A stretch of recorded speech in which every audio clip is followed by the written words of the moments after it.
हैं कि हमारे तो मित्र हैं मुसलमान, हमारे तो सहयोगी हैं बहुत बड़े मुसलमान, हमारे तो कितने 200 परिवार कितना कह रहे हैं हमसे जुड़े हुए हैं।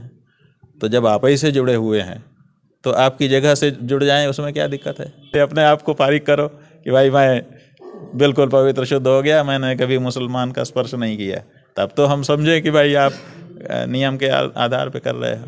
नमस्कार, मैं मनीष कुमार, आप देख रहे हैं खबर भारत। अभी तस्वीरों में साफ तौर से देख पा रहे होंगे कि हमारे साथ बातचीत करने के लिए शंकराचार्य जुड़ चुके हैं। इनसे बातचीत करते हैं कि जिस तरह से महाकुंभ को लेकर बयानबाजी चालू हो गई है। मैं आपको बता दूं कि महाकुंभ जो है 13 जनवरी से स्टार्ट होने वाला है। अभी बातचीत करने के लिए हमारे साथ शंकराचार्य जी जुड़ चुके हैं। शंकराचार्य जी, जिस तरह से बयानबाजी चालू हो गया है महाकुंभ को लेकर कि अब गैर हिंदुओं का प्रवेश नहीं होगा, तो कोई कह रहा है कि बिना निमंत्रण का महाकुंभ जाना चाहिए, तो इस पर क्या आपकी राय होगी?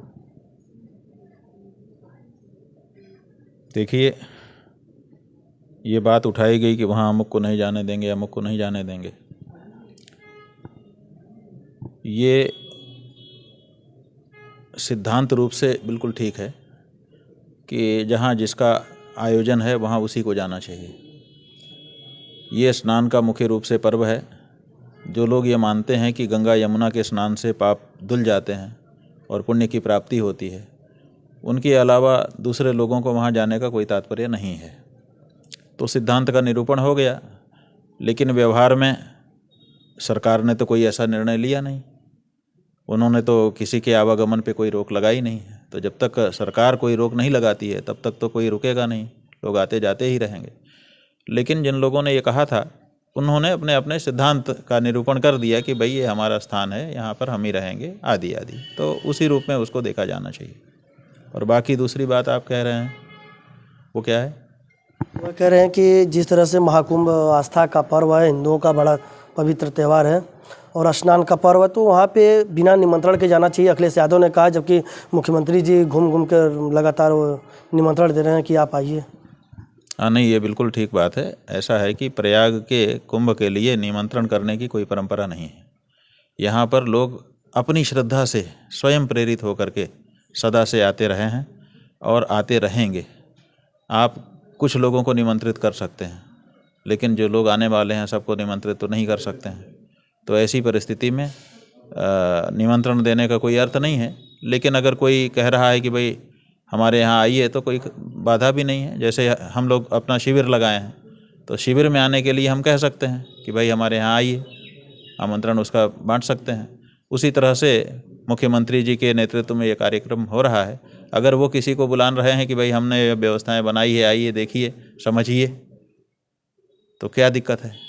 अगर अच्छा होता कि मुख्यमंत्री जी अखिलेश यादव को भी निमंत्रित कर देते, पहुंच जाते कि भाई तुम भी कुंभ में आना, तुमने एक कुंभ किया था मुख्यमंत्री रहते, अब मैं कुंभ कर रहा हूँ अपने मुख्यमंत्रित्व काल में, जरा आओ, देखो, कुछ अच्छाई भी बताओ, कुछ बुराई भी बताओ, हम दोनों सुने, हमको भी लाभ हो तुम्हारे ज्ञान का।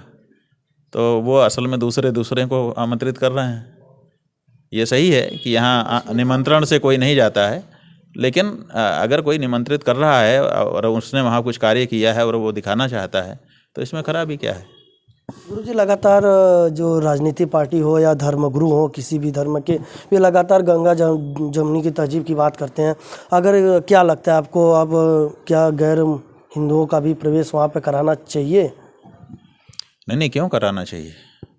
गैर हिंदू का वहाँ कोई प्रवेश नहीं है। और कोई अगर हिंदुओं का सहयोग करने के लिए आ रहा है, स्वयं हिंदू नहीं है, वो कह रहा है मैं स्वयं नहा करके पाप पुण्य नहीं ले रहा हूँ, न पाप दूर कर रहा हूँ, न पुण्य की प्राप्ति कर रहा हूँ, लेकिन जो लोग कर रहे हैं उनका सहयोग करने आ रहा हूँ, तो सहयोग कर सकता है कि नहीं, इस पे ज़रा एक बार विचार ले लीजिए। लोगों का सहयोग करने कोई आ रहा है। जैसे किसी समय आजम खान प्रदेश के मंत्री थे और वही कुंभ के प्रभारी हो गए थे, तब वो स्वयं इस्लाम के अनुयायी थे, फिर भी वो आ गए थे और आते थे और बड़े बड़े संत महात्मा उन्हीं के साथ बैठ करके मंत्रणा करते थे। हम लोगों ने वो दृश्य कार्यकर्ता के रूप में देखा है।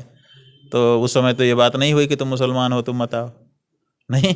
अब जो है इस तरह की बात हो रही है। तो ये सब ठीक है, ये सिद्धांत सही है। हमने भी कहा था कि भाई ये जो लोग ये नहीं मानते कि गंगा यमुना में स्नान से पुण्य होता है, पाप की प्रक्षालन होता है, उनको नहीं आना चाहिए। लेकिन वो अगर किसी सहयोग के लिए आ रहे हैं, तो उसके लिए तो अभी तक किसी ने कहा नहीं कि सहयोग करने भी मत आओ।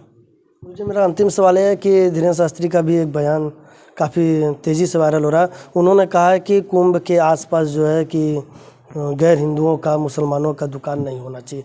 क्या जो वहाँ पहले से दुकानें हैं, क्या उन्हें खाली करा दी जाएगी? आपके हिसाब से क्या होने चाहिए या नहीं होने चाहिए? अब भाई देखिए, उनके वक्तव्य हमने भी सुने हैं।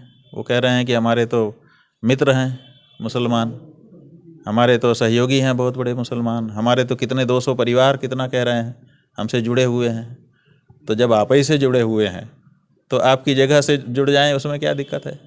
पहले तो आदमी व्यक्ति के स्तर पर अपने आप को ठीक करता है ना, फिर संस्थागत रूप में जाता है।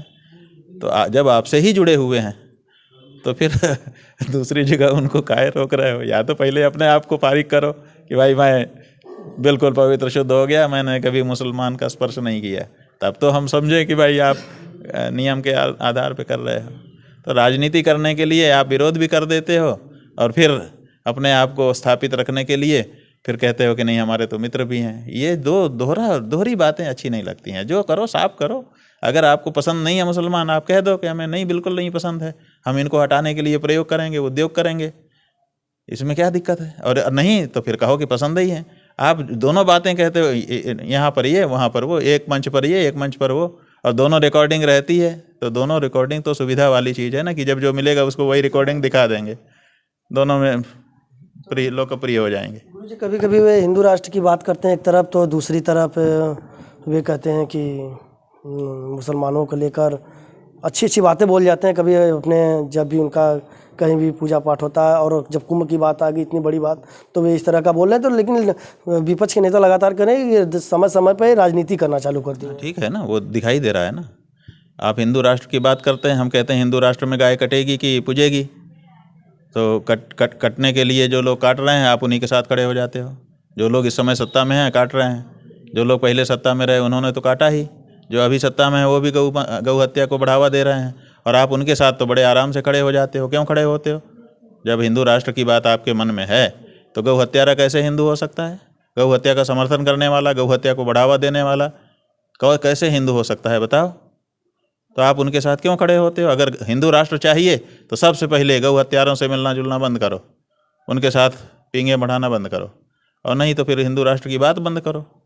दोनों में से एक ही ना हो सकता है। दो ही की एक संग होई बुआलू, हंसब ठठाई फुलाऊ बगालू।